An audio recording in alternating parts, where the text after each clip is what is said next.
Happy Father's Day. Good Sunday to you. Lead Bullets for Life here.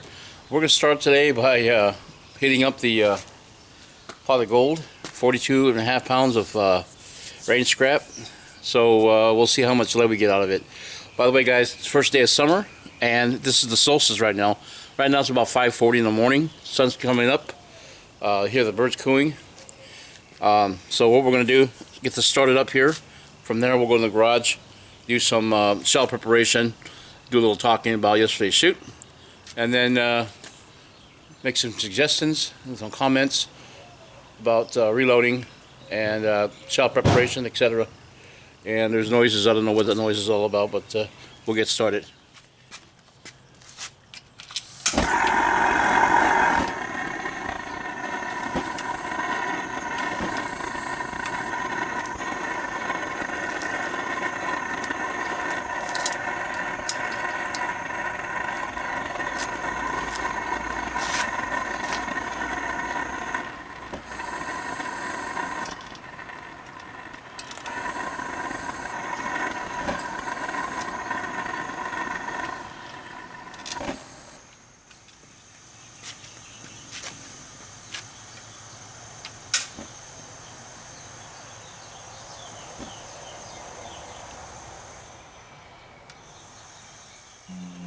There's the mother of the baby doves that lived in my canopy.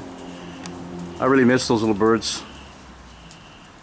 But at least Mama coming back once in a while to check on things. It's still cooking.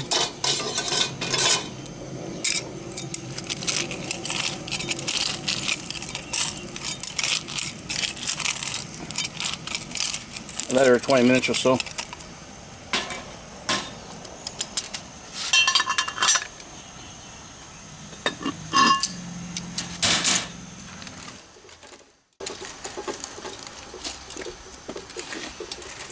So there's a lot of slag, guys, so it's going to take a little bit longer than normal because we're going to be looking at over 35 pounds of lead.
So let's see what we got out of 42 pound range scrap.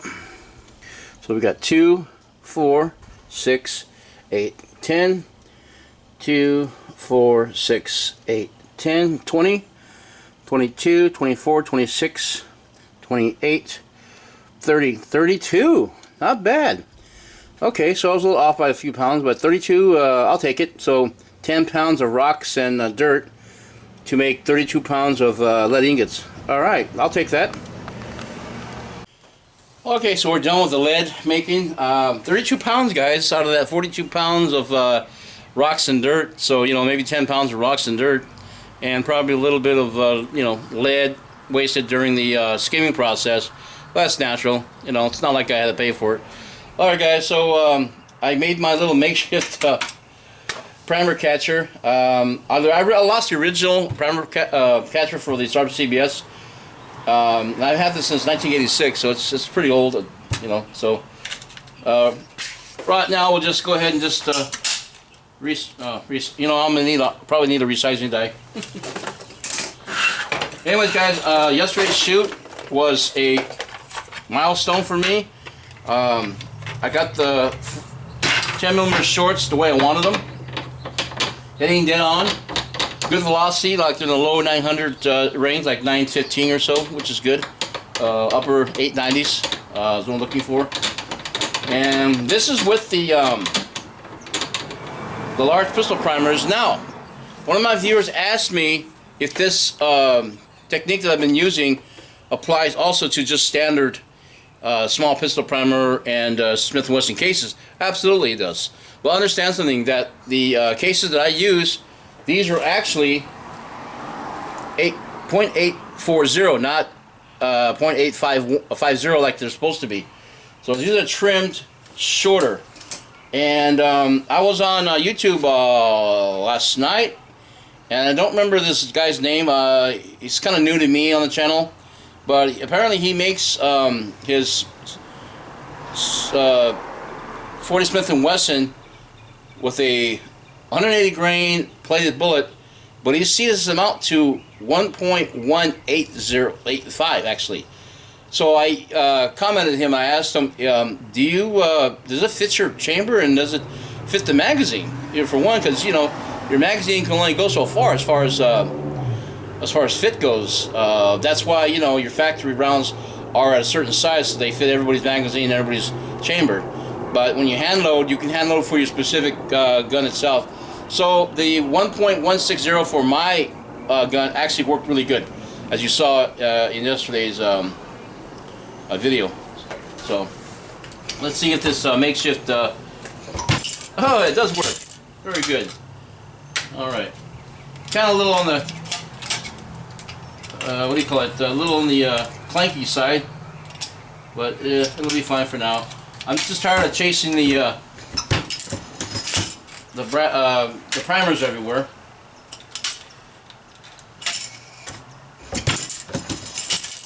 So I like to do a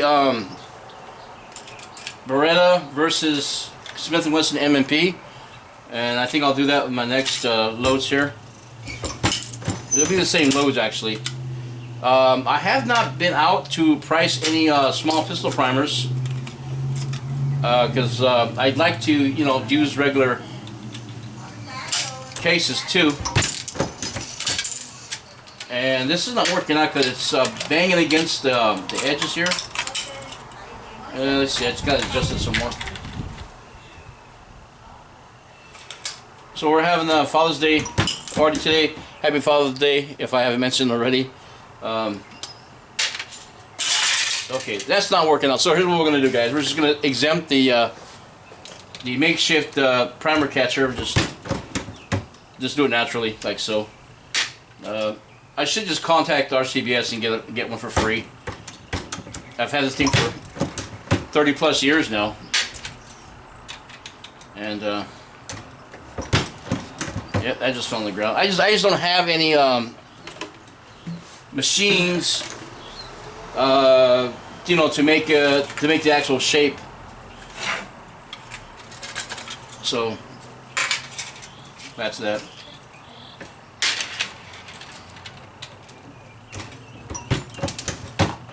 Oh, missed it. So I got a coffee bucket down here, and hopefully when they fall, they'll catch them.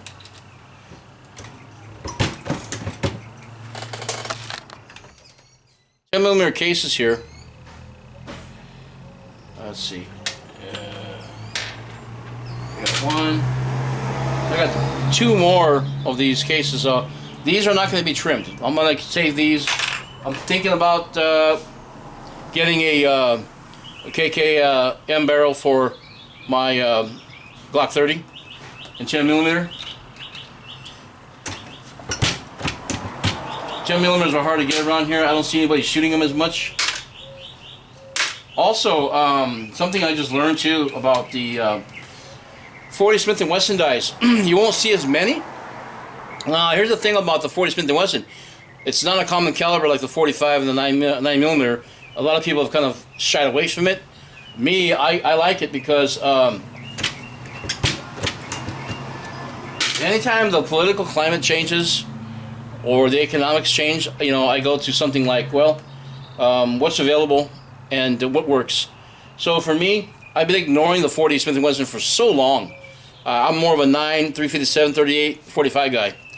I used to carry the 40 caliber while I was at work because I had to. It was issued. It was a Glock 22 actually, and I was quite accurate with it actually.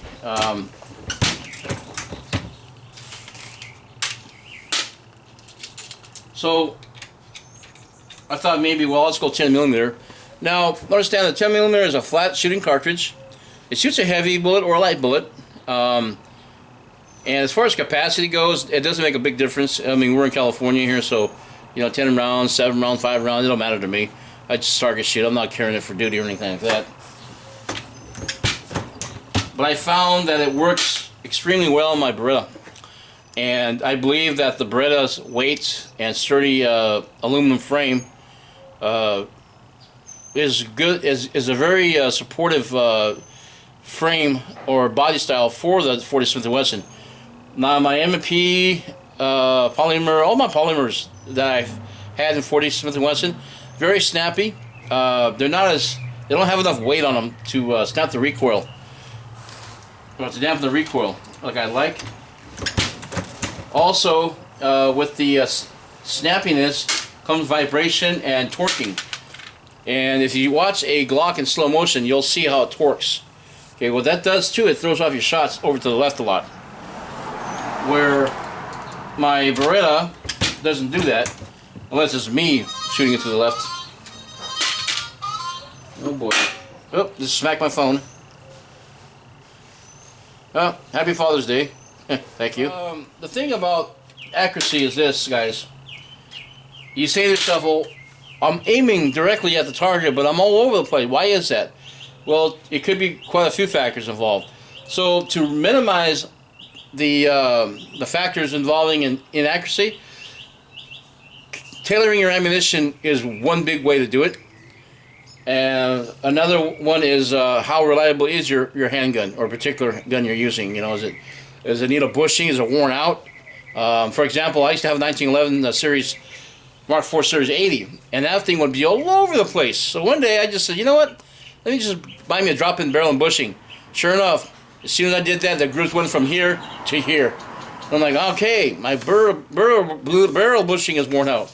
Now, back in I always say Korean War, Vietnam War, some of the soldiers were using, you know, World War II, even World War I, 45 GI 45 automatics.